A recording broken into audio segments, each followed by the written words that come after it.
皆さんこんばんは、ミクです。2025年年が明けたと思えばもうあっという間に1月も後半に入ってきました。今週も皆さんいかがお過ごしでしたでしょうか。私は先週ぐらいからゆっくり YouTube の撮影を始めて少しずつねいつもの日常に戻りつつあるんですけれども、まだなんかお正月気分が抜けないというか、なんかちょっとダラダラしちゃっています。で今週はどんな動画にねしていこうかなって考えたんですけれども、今私の後ろに見えてると思うんですが、ここにまだねクリスマスツリーがあるんですよ。ということで私のアトリエはまだクリスマスで止まったままなんです。年末年始は私と彼が住んでいる方のお家でゆっくり過ごしていたのでアトリエには来なかったっていうのと、私自身がクリスマスが好きっていうのもあるので25日過ぎてもクリスマスをちょっと感じていたいなっていうことで少し長めにクリスマスツリーを出しておきました。でももう1月も下旬に差し掛かってきて2月ももうすぐやってくるということで、もうさすがにねクリスマスツリー出しておくわけにはいかんということで、今週はこのクリスマスツリー、そしてこの部屋のクリスマスの装飾を片付けながら大掃除をしたいと思います。もう年末年始ゆっくりしすぎて大掃除もねちょっとスキップしちゃったので、今年2025年気持ちよく快適に過ごせるようにこの部屋を片付けていきたいなと思います。でも私のお家はもう皆さんご存知の通り物が多いので、もうちょっと掃除するってなるとかなりねこう腰が重くなるというか、本当に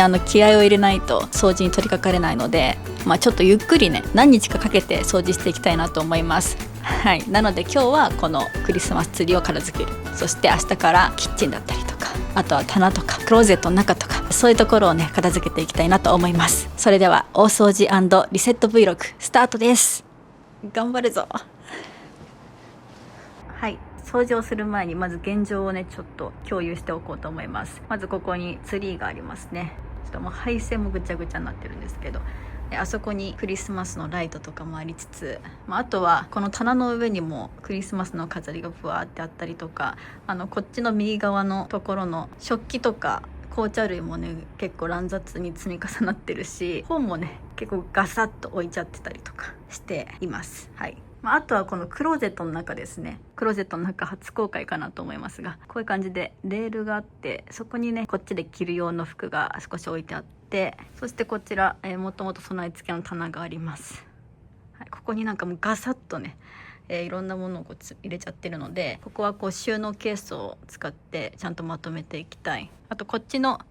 奥にも棚があるんですけど、こっちもなんかガサッと物を置いちゃってます。こちら側の奥のスペースは撮影で使う照明とかクリスマスツリーをしまうスペースなのでちょっと開けておきたいので、ここもね少し綺麗にしたいと思います。あとはキッチンもねちょっとキッチンのこの換気扇の上のところとか、あとは、この小窓のところとかもそういうのをねちょっと綺麗にしたいなっていうのと、あとこのね収納スペースに入りきらない鍋っていうのをどこかに入れたい。そしてこの食器棚みたいなのがここに可動式のが一つと、あとはここに扉があるタイプ2つあるんですけど、もうこれだけじゃこの私の持ってるマグカップとかそういうのがもう入らなくなってきちゃってるので、ちょっとマグカップとかあとはお皿の収納もね考えていかねばなと思っています。はい、そんな感じですね。だから物いっぱいなんですけど、全部大事なものなので、あんまり断捨離する気はないというか、収納スペースをちゃんと確保して、あんまり使わないものは収納して、あとは見せるみたいな感じな片付けにしていきたいなと思ってます。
こんにちは。お掃除 Vlog Day2 です。昨日はツリーを片付けするだけで力尽きちゃったんですけど、2日目は、こちらキッチンを掃除していきたいと思います。もうなんか大掃除って本当に腰が重くて、なかなか取り掛かるまでに時間かかっちゃって、今もう夕方前なんですけど、頑張ってねお掃除していきたいと思います。で、このキッチン周りの掃除のために五徳をきれいにするものだったりとか、コンロ周りの拭くもの、シンク周りの拭くものだったり、レンジ用の清掃キットとか歌マロとか、そういうのを準備しました。なのでこのキッチンをきれいにね掃除し上げて、そして調味料とか紅茶とかそういうものを整理してきれいに整頓していきたいと思います。はい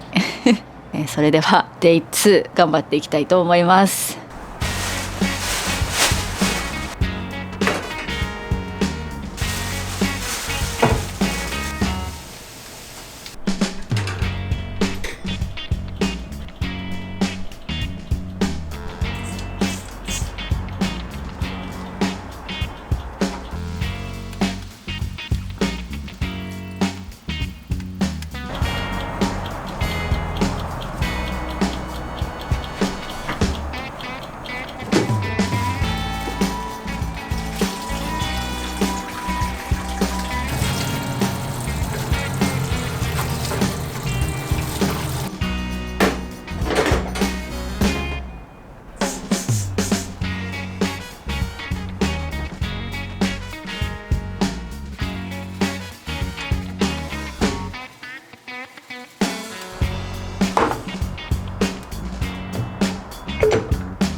はい、3時間ぐらいかけてキッチンをね綺麗にしました。疲れた。はい、こういう感じなんですけど、このね下のところ、ここがどうなったかというと、この引き出す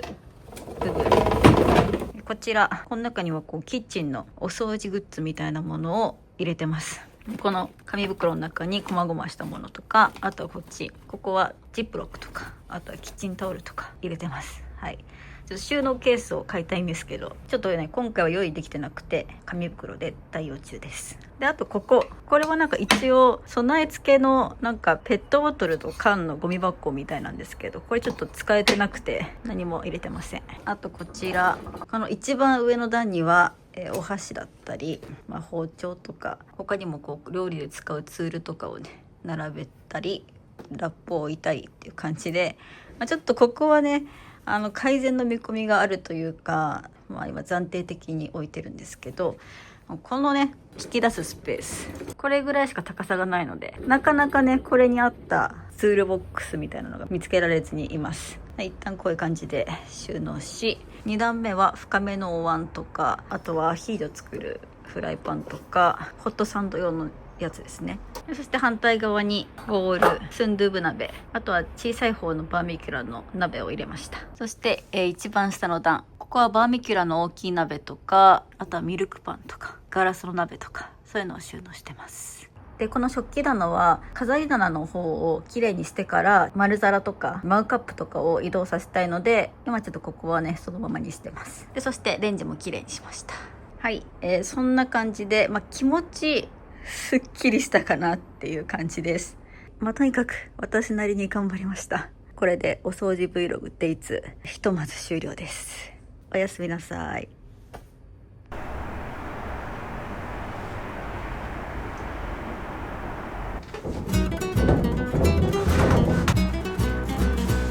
お掃除 Vlog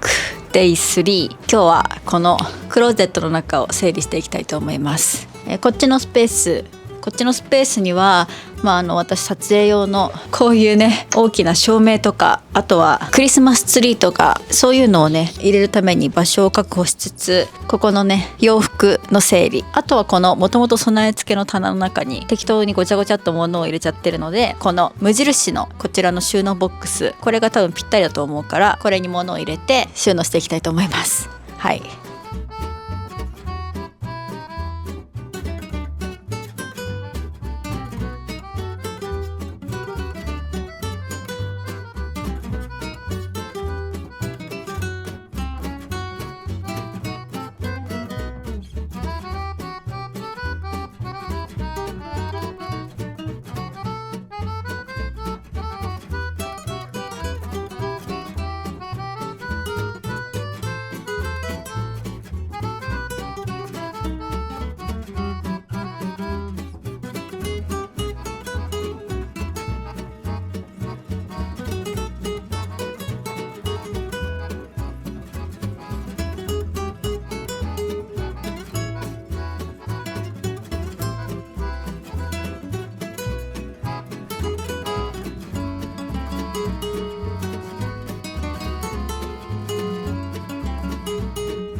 はい、クローゼット片付け終わりました。いや意外と時間かかった。こんな感じになりました。このもともとね備え付けであったこちらの棚、こちら側の方、ここはねあまり使わない季節物のものを入れてます。この上から1、2、3段かな、クリスマスの小物類を入れて、そしてその下にはハロウィンのこまごましたものを入れてます。で一番下がちょっとWi-Fi とかの配線ですね。そしてこちら側、ここの一番上にはイッタラバードの空箱だったりとか、あとはお洋服とか買った時についてくる巾着とか、なんか後々旅行とかで使いそうなものとか、あとはイッタラバードとかね、引っ越しする際に壊れないようにということで空箱入れてます。そしてこちらは春物の服をね入れてます。そしてその下、こちらはパジャマ、そしてこちらには布、こういうものを入れてて、でこの一番下のこちらのカゴにはトートバッグとかそういうのを入れてます。あとは今の時期に着そうな服をかけて、そしてこちら側、撮影用に使うライトをちゃんと袋に収納して端っこに置いて、ツリー、そしてスーツケース入れてます。そういう感じで最初に比べればかなりスッキリしたんじゃないかなと思います。ちょっと片付けてて思ったんですけど、クリスマス関連のグッズが多すぎるので、いずれトランクルームみたいなところを借りて、クリスマスのグッズとかはそっちに移して、またね12月になったら取り出してみたいな風にした方が収納スペースがねかなり空くんじゃないかと思って。だって右の棚一列はほとんどクリスマス用品ですからね。はい、なのでちょっと今回の Vlog では無理ですけど、この後ねトランクルームとか検討してみたいと思います。そういう感じでこれで一旦完了です。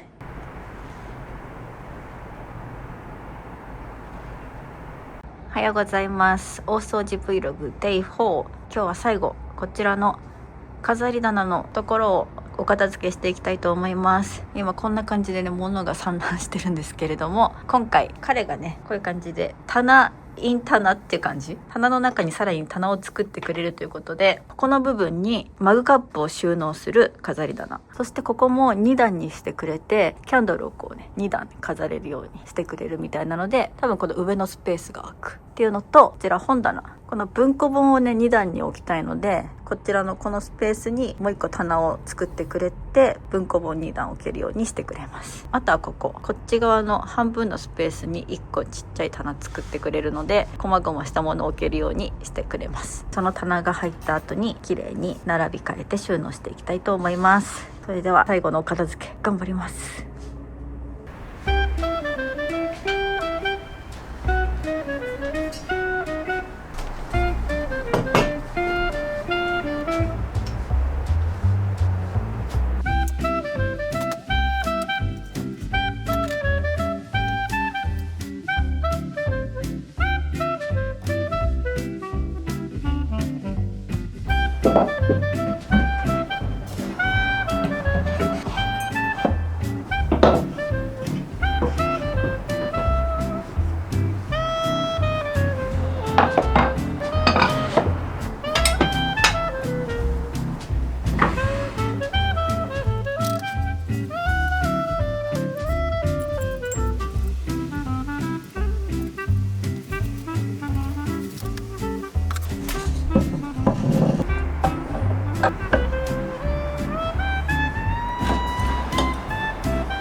はい、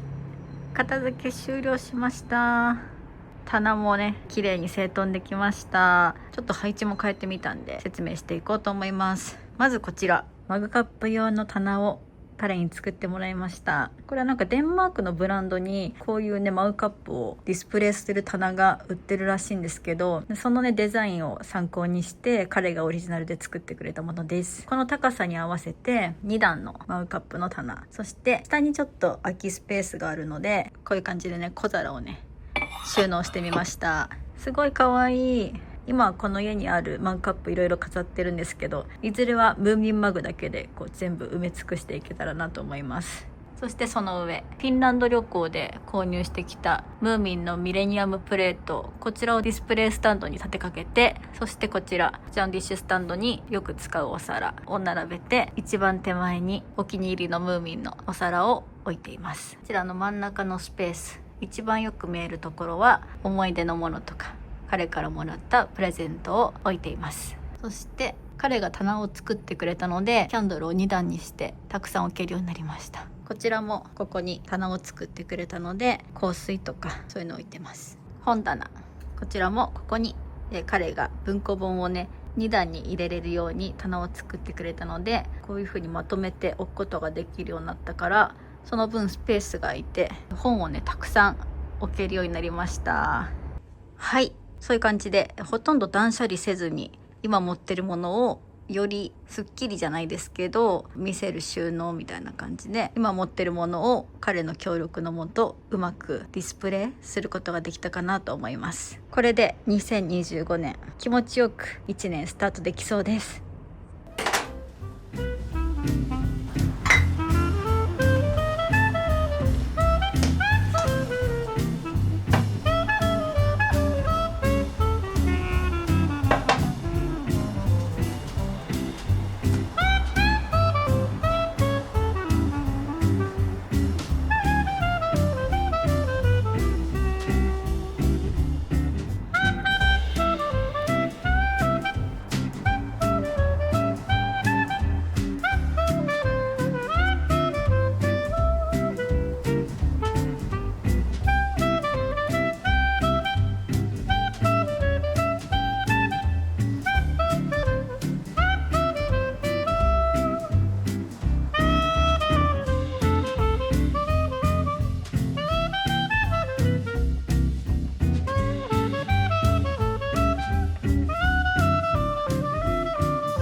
はい、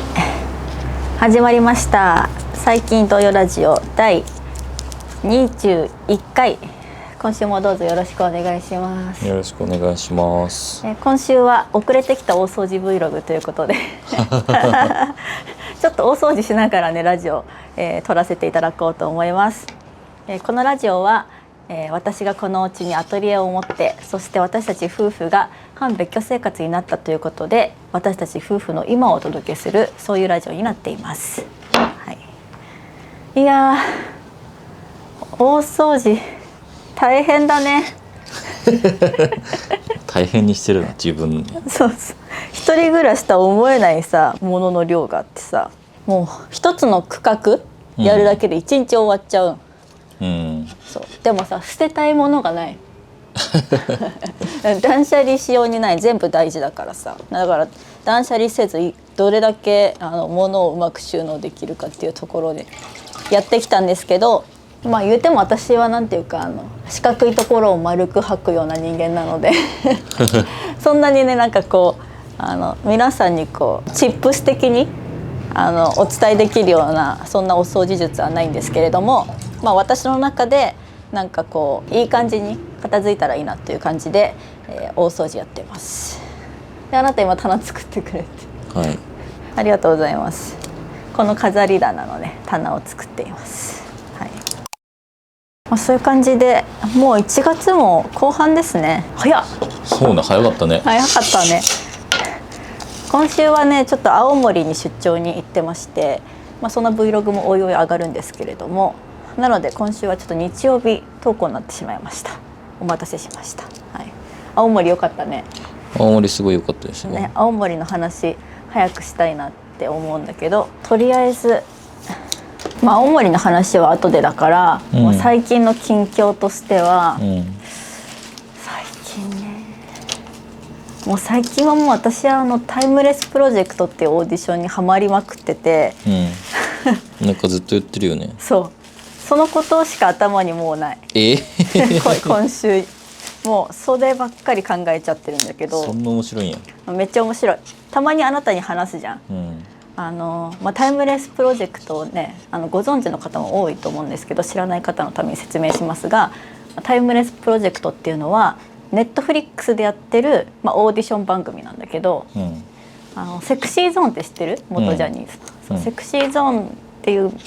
グループが5人のうち2人脱退して、そして今年タイムレスっていう新しいグループ名として生まれ変わったのね。あ、もうセクシーゾーンっていう名前はもう使わないんだ。そうでそれでその新しく新生グループになったから、まあ、新規一点新しいメンバー入れて活動していこうみたいな感じで、その既存のグループに新メンバー入れるっていうプロジェクトよ、仲間探しっていう、っていうオーディションなんですけど、もう面白すぎてやばいわけ。もう面白すぎてもうその言葉考えちゃうんだけど、なんか私オーディション番組好きでいろんなの見てるのね。手を動かせよ。確かにオーディション番組好きでいろんなの見てるんだけど、このオーディション番組の面白いところって、その既存のもう活躍してるグループに新メンバーが入るところ、今まではなんだろう、まっさらなグループを作りますっていうオーディションばっかり見てたんだけど、今はもうすでにあるグループにそこにどういう新しい仲間を入れたらいいのかなっていう、そういうオーディションなのね。だからもう予想がつかないの。誰が入るか。もうすでに一定数のファンはいるしね。そうし、もうすでにそのセクシーゾーンとしてもう何年もやってきてさ、もう完成されてるわけよ。だからそこにもう正直入れなくてもいいわけよ。そこにあえて入れるとするなら誰が入るのかっていう、もう予想がつかないの。まっさらなグループを作るってしたら、例えば歌がうまい子とかダンスがうまい子とかキャラが立ってる子ってバランスをさ、考えてうちらも見るじゃん。でも今回はもともとあるグループの仲間探しだから、仲間っていう視点で選んでるわけよ、セクシーゾーンの3人は。そこが面白い。そこが面白い。だからその実力とかスキルとかさ、まあそういうの大事よ。ビジュアルとかもね。なんか就活みたいな感じ？そうだね。なんかさ、ちょっと御社にフィット私はしますみたいな。そう。だからこのうちのグループではないなと思ったら、どんなにスキルが高くても落とされちゃうのよ。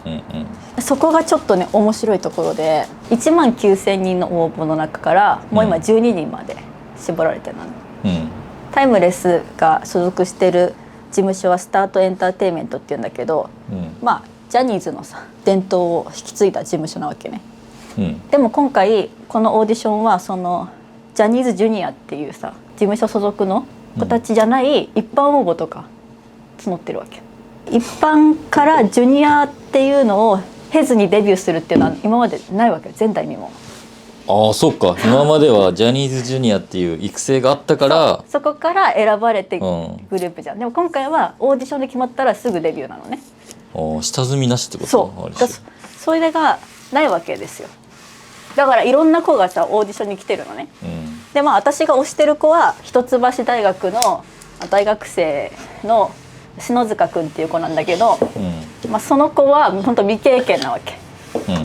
未経験でそんなに技術もスキルもないんだけど、なんか目を引くっていうのと、なんか堂々としてるの、なんかすごく。だからそういうシンデレラ枠みたいな人は加入するんじゃないかなって睨んでる。なるほどね。そう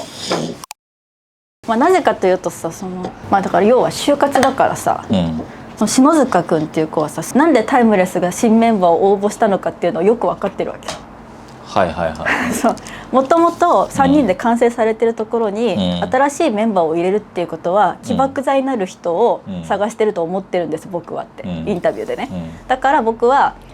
取り繕わなくて、素の自分を見せていくし、そこでフィットしたら取ってもらえると思ってるって。はいはい、そのね理解力の速さってすごく大事じゃないと思う。だってもう既存であるグループでさ、ここからパッてデビューした時にもともといるファンとかさ、そういう人たちの前でどう立ち回れるかってすごい大事だと思う。それが分かってるか否かって。そもそもさ、今のセクシーゾーンのファン、タイムレスね、タイムレスのさ、ファンの人たちはさ、新メンバー欲しがってんそもそも。いやそれがさいやこれはこんな語ってるんですけど、私は本当ににわかなので、本当にタイムレスファンの人とかのね見解とか本当分かんない上で話すよ。まあでも自分がね、推してるグループに新メンバー、しかも突然一般応募の人入れるっていうのはさ、受け入れがたいよね最初は。いやそうよね、だって3人で推してるんだからさ。そう違う、今までずっと推して頑張ってきてるわけだから、じゃあやっぱ3人、今のファンの人たちは、その3人を生かしてくれる人ならいいんじゃない？そうだね、だから私は篠塚君を推してるわけ。そう理解してるって大事だと思う、根本的に。でも今のメンバーたちはさ、もっと売れたいわけでしょ。ってことは自分たちの手に負えるやつらだけを入れてもいいのかっていう葛藤もあるよね。そうだよね。俺たちを食っていけみたいなさ、パターンもありえるでしょ。そうだよ。だから本当にオーディション内で菊池風磨くんが、お前らどういう目線でオーディション受けてんだみたいな、俺は売れてんだ、死ぬほど売れてんだよみたいな、売れようぜ俺らでとか言うわけで、それが熱いんだけどすごい、だからやっぱ売れたいと思わないとオーディションやんないと思うよね。ファンのさ気持ちをさ、ちょっとそれでも僕たちはやりたいんですって言って走ってるわけだからさ、売れるためのやっぱり何かしらのこのフックはいるよね。じゃあ今のファンたちは、なんなら新メンバーいらないし、入ったとしても、今の3人を生かしてほしいっていう気持ちでしょ。そうだね。でも今のメンバーは、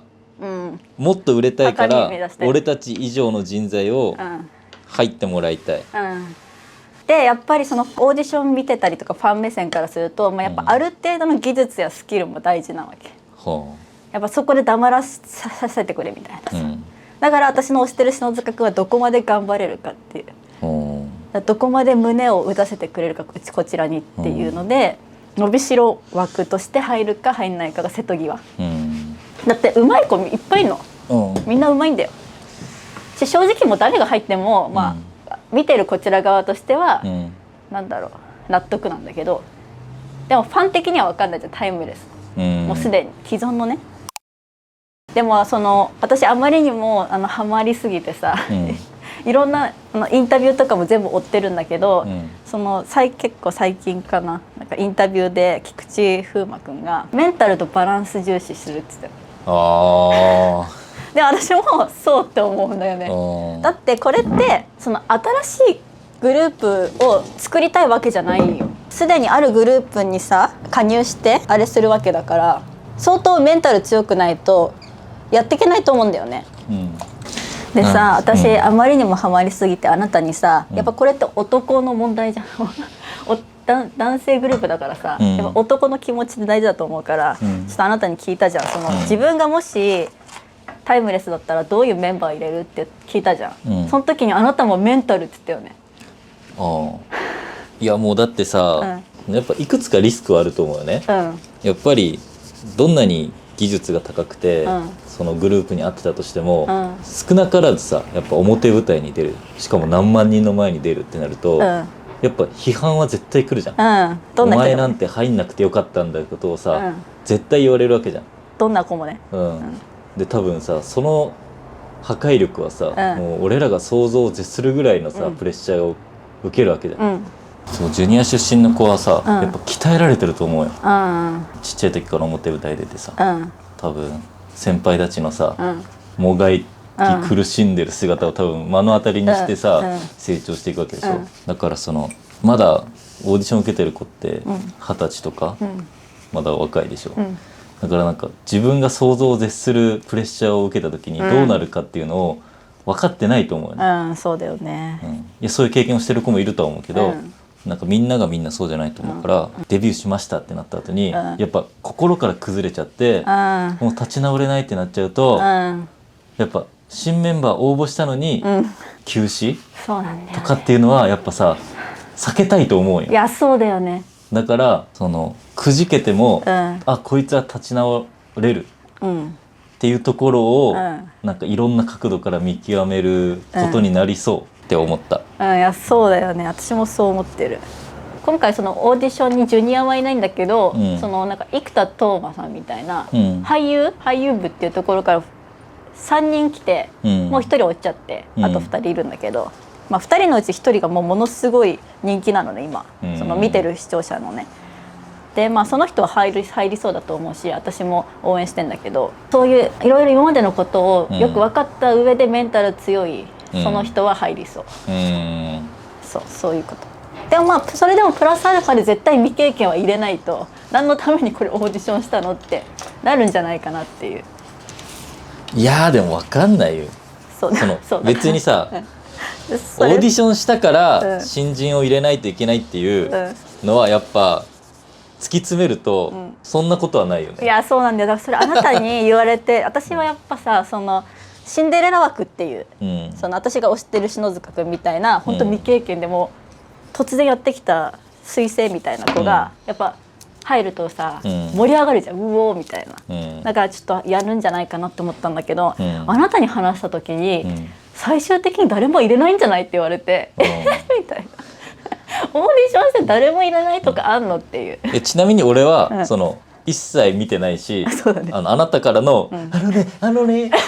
を自分で解釈してるだけだから。そうだね。だから顔とか全然知んないしね。でもさ、いやわかんないよ。いろんなやっぱリスクがあるわけやん。さっき言ったような。その時に、やっぱ誰も入れないっていうのはさ、確かに、応援してる人からすると、ってなるんだけど、やっぱ既存ファンは一番上がると思うよね。いやそうだね。オーディションを通してさ、多分自分たちを見つめ直すことになるじゃん。タイムレスのメンバーが。そう、が自分たちにプラスで入ってくれたら、自分たちはこう成長できるはずだってことを考えると同時に、自分たちの現状分析をしないと、新しい子を取れないじゃん。だからめちゃめちゃ自分たちで話し合ったりしてるんでしょ。そう絆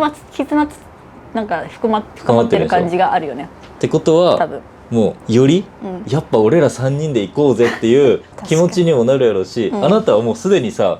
オーディションもそうやし、タイムレス自体のファンにも なりつつあるわけ確かにね。ってことはやっぱ3人が団結したライブを見に行きたいとかさいう気持ちにもさせてくれてるんじゃねっていう。それな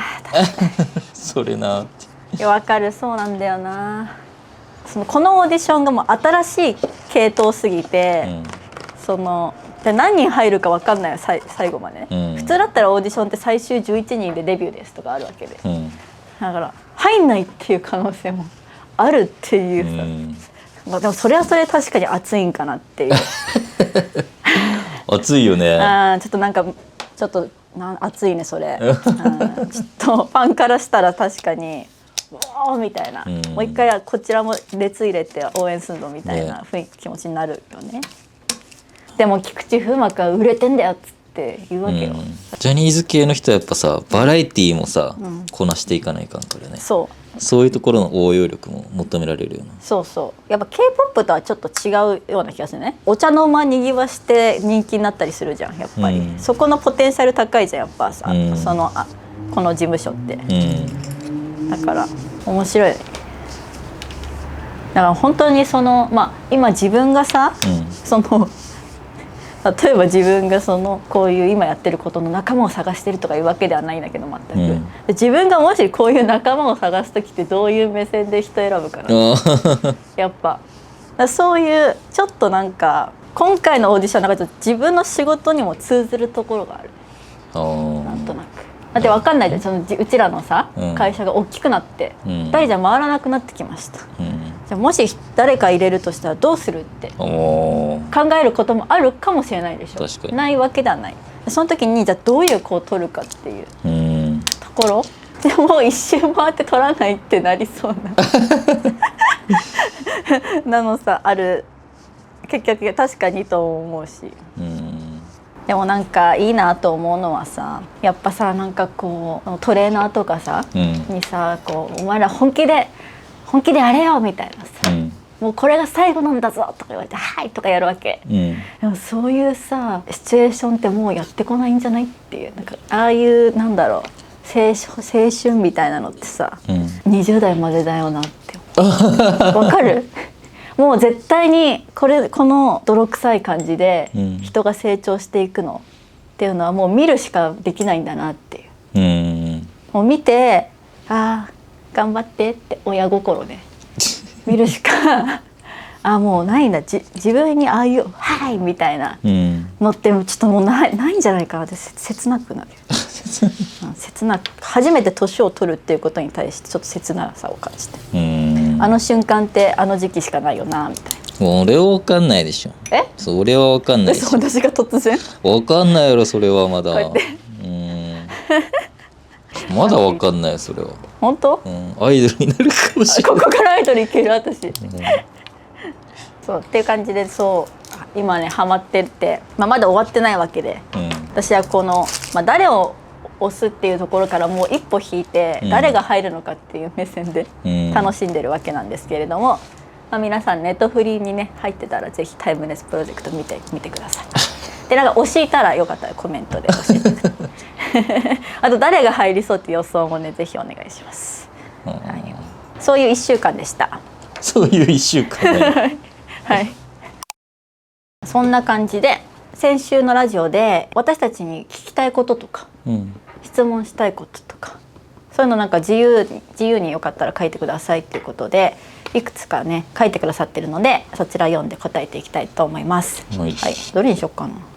ではこちらのテーマ話していきたいと思います。ラジオのテーマとして過去の手放し方についていつか話していただけたら嬉しいです。私は4年前に転職をして未だに前の職場に戻りたいと思ってしまいます。過去が美化されているというのもあると思いますが、働いている人、仕事のやりがい、刺激などが前のが良かったかもと思ってしまいます。戻ることはできないし、今の職場でも大きな不満があるわけではないし、今の自分を認めてあげたいです。こちらをテーマにしていただけたら嬉しいですということです。でこれもさ、さっきのタイムレスプロジェクトと通ずるよね。ああなるほどね。昔には戻れないからどうしていくかっていう、こちらね過去の手放し方っていうのをちょっと話していこうと思います。どうある過去を戻りたい過去に戻りたい瞬間なんか過去が輝かしくてってこと？遅咲きタイプやからな遅咲きタイプだからないだから戻りたい過去ないこれからまだまだこれからだからな。でもどうなんやろうね過去、この栄光をどうやって手放すか、離れてみたら、ちょっと前のあれ良かったかもなみたいな思っちゃうことあるよねって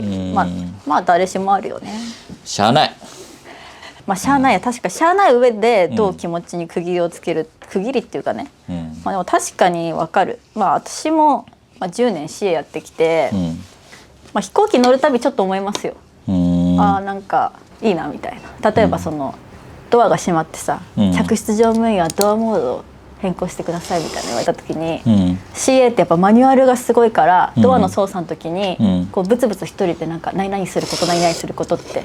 やるから、手順をもう頭に覚えてて今でもその手順を喋れる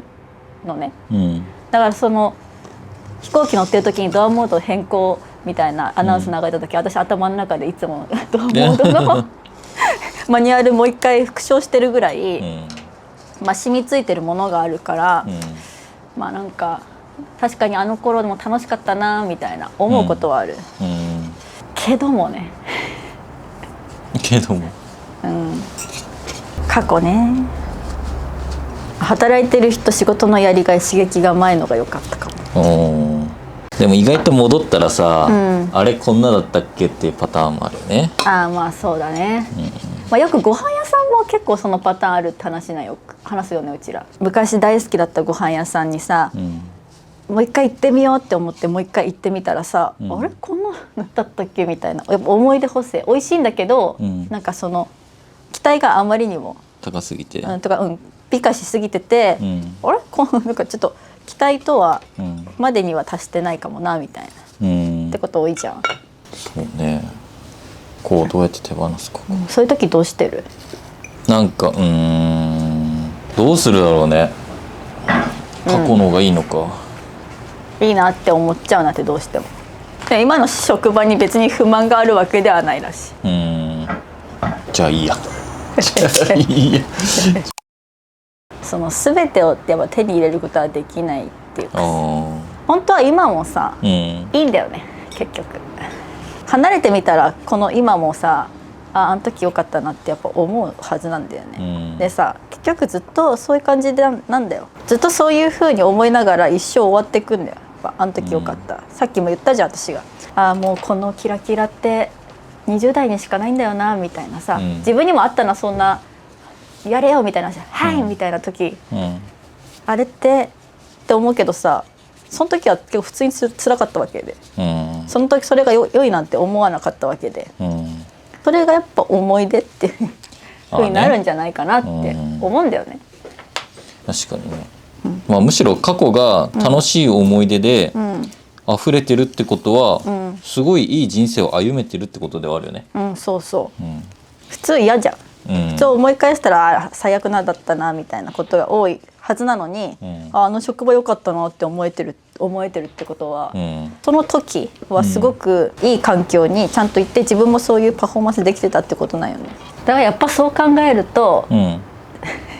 話戻っちゃうけど、タイムレースは新メンバー入るね。なるほどね。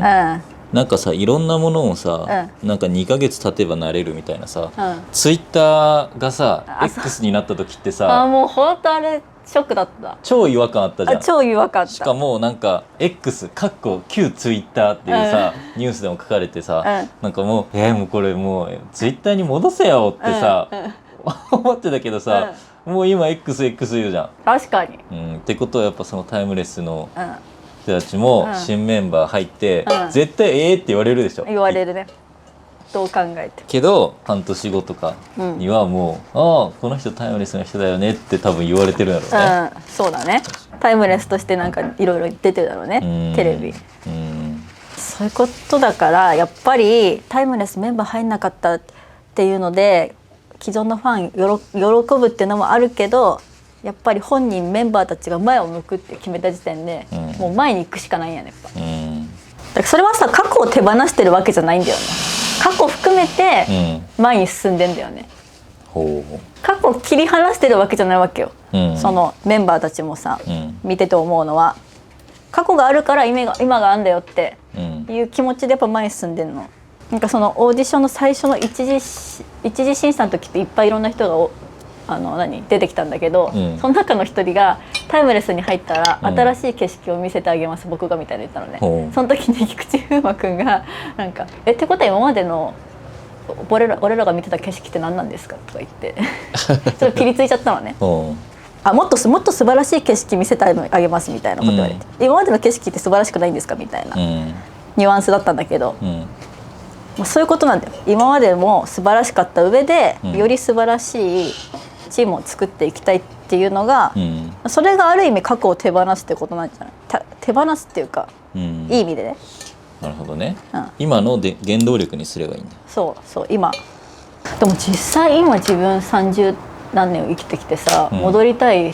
過去ある？戻りたい瞬間？この時期とか。いやそりゃさ、大学生の時にさ、なんか親に土下座してでもドルを買ってほしいとかさ、今があれだから、いやそりゃあね、その辺の投資関係はさやっぱ、ね、あの時もうなんであの時ビットコインって言わんかったんやみたいなさのはそりゃあると思うけど、そうじゃない、そうじゃないやつ経験値的なものでは特にない。ない。あんのかな。俺結構ね忘れちゃうんだよね。わかる、私も忘れちゃうんだよね。よくないのかなこれ。わかんない。わかんないけど、その次進む時ってさ、もう私の中でも完全にやりきったらなんかもう燃え切りましたみたいなさ、感じだから、もうね未練が残んないんだよね。確かにその飛行機乗った時、あーいいねって思うけど、やっぱ戻りはなんかやめなきゃよかったなとは1ミリも思ったことない。やりきったんだよね自分の中に。だけどまあこの人はあれか、なんかやめたくなかったけどやめることになったのかもしれないね。まあそうね、そういう事情もあるかもね。じゃあ次は、そういう思いをしないでいいように、ってことかな。そうだね。でもそういう思いをしなくていいようにするのはやっぱ今をちゃんと存分にさ、今のその職場での自分をなんだろう 100% やりきることが次の後悔を減らすよ。そうだね。でも幸せな人生だね。いい過去があるって、やっぱり思います。そう次もう一つ読みたいと思います。ラジオネームミッフィーラブさんからのお手紙です。はじめまして。夫の海外駐在に帯同して慣れない海外での生活におろおろしていた頃、ミクさんの台湾 Vlog と出会い、勝手に親近感を抱いて以降フォローさせていただいております。質問があります。ミクさんは好きなものを身の回りに集めたり、好きなものを公言してお仕事につなげたりされていますが、自分がどういうものが好きなのか分析し言語化するためにやっていることはありますか？日々やらないといけないことに追われて、今の生活や仕事が好きなのか、本当はどういうことをしてみたいのか、何を買いたいのか、何を食べたいのか、自分の気持ちがよくわからなくなってしまいました。自分と向き合う方法、コツを教えてくださいということで、今ちょうど私が好きなものを整理しているところでこの話をね、ちょっとしていきたいなと思います。自分がどういうものが好きなのか分析し言語化するためにやっていること。これさ、前回答したことあるよね。したことあるっけ？ちょっとずつ何かを諦めていくと、それがずっと心に蓄積していって何が好きなのかわからんくなるっていう話よね。メモリ食っちゃうってやつ。そうだからそういう時は何でもいいから、めっちゃちっちゃいことでもいいから、今日どこどこで晩ご飯の買い物行く時に、気になってたカフェに行ってから日用品買いに行こうみたいな、ちょっと思ったことを、めっちゃちっちゃいことでいいから実行していく、その日のうちに、でそれをちょっとずつやっていけば、何でもできるっていう気持ちになっていくから、何が好きかもすぐね、これやりたいってなるんだよ。なるほど。だからでもなんか今多分それすらもできてない。何が買いたいのか、何を食べたいのかって分かんないんだって。すら分かってないってこと、よく寝よう。確かに寝るのは大事。でも私も好きなものを確かにお仕事につなげてる部分があるかなと思うんだけど、どうなんですか？いや、あんまりこういう仕事が取りたいからこれを好きになるとか、そういうふうに動いては全くないのが、ここに置いてあるのは見ればわかると思うんですけど、なんだろう、最近なんか世の中その方法とかコツとかがさ、溢れすぎてるからさ、みんなが惑わされちゃうんじゃないって思う。例えばさ、最近インテリアもさ、なんかインテリアアカウントとかいっぱい流れてきてさ、なんかこういうとこにこういうの置いたら可愛いとかさ、なんか色は3色までとかさ、そういうのあるじゃん。確かにそれは大事な部分であると思うんだけどね。でもさ、好きなものとかってそうじゃないじゃん。例えばさ、私は韓国風の部屋にしたいと思ってさ、韓国風のものしか置いちゃいけないとかって言ったらつまんなくないっていう。もっと自由でいいってこと？そう私が持ってるものが私らしいって思ってもらえるのって、私はそのまとまりで考えて物買ってないからだと思うんだよね。全体的なバランスを考えて物買ってないというか、一個一個のアイテムが可愛いと思って集めてるのをまとめたのが、私らしいってみんなが思ってくれてるだけでっていう、そういうことなんじゃないかなって思うんだけど。確かにね。それはうまく言語化できないんだけどみんなが逆に言うと言語化してくれる、私の好きなもの。ミクさんこれがミクさんっぽいって言われて、確かにっていう。好きなものを見つけるコツってむずいよね。なんかね、あなたが言ったこともそうだけど、そうだし、やっぱね、いろんなものがね、答えがないとすっきりしないっていうのは、やっぱちょっと俺もやめたいなと思ってる。確かに。曖昧でいいやんっていう、0か100かじゃないわけ。なんか大体でいいんだよなって思う。確かに。いやそれはなんていうの、そう思うことは、なんか技術のようにも思うんだけど、そう思えるようになるにはね、単純になんかちょっと年取るとさ、ちょっとやっぱ元気なくなるやんもう嫌っていう、そうやっぱ諦める気持ちがさ、やっぱちょっと、あるよなって思うね。だからそれをなんかどうやってって言われると、ちょっとずつ人間は元気がなくなって、なんか些細なことで納得できるようになるみたいな。元気なくなる確かに。いや確かになんか正解ばっかだもんな最近の世の中って。確かにちょっとなんかそれ息苦しいっていうかさ、そうしないといけないように思っちゃうんだけど、別によくねっていう。例えばさっきも話したけどインテリアとか、部屋がこうじゃなきゃいけないなんて別に誰も決めてないのに、なんかこうであらなきゃいけないとかさ、みんながこういうキラキラした仕事してる人がいるから、自分もそういうキラキラした仕事しないといけないんじゃないかとかね、そんなわけないわけで。まあ気持ちはめっちゃわかるけどね。でもなんか私が最近っていうか、なんか最近こう自分が物を集めてる時に、なんだろう、無意識にやってたのは、今流行ってなかったとしても私が可愛いと思ったら買おうみたいな感じで物を集めてたかもなって思って、そのマリメッコもさ、フィンランド行ってフィンランドで実際に使ってる人を見て、わ可愛いなと思ってそこからハマったのね。でも別に日本でさマリメッコがめちゃめちゃ流行ってるかって言ったらそういうわけではないと思うんだよね。確かにまあ昔からあるから、もちろん使ってる人はいっぱいいるんだけど、じゃあなんか SNS の中でみんなが持ってるかって言ったらそうではないと思う。でも私は実際にフィンランドに行ってかっけえと思ったから集めてるっていう、ただそれだけなわけで、例えばこれでバズりたいとか、マリメッコアカウントになってなんかフォロワー増やしたいとか思ってないんだよね。でもそういう風に思ってなくてもこっちが愛を持って使ってたら、見てる人はその愛を感じて、なんかこのブランド可愛いかもなって思うっ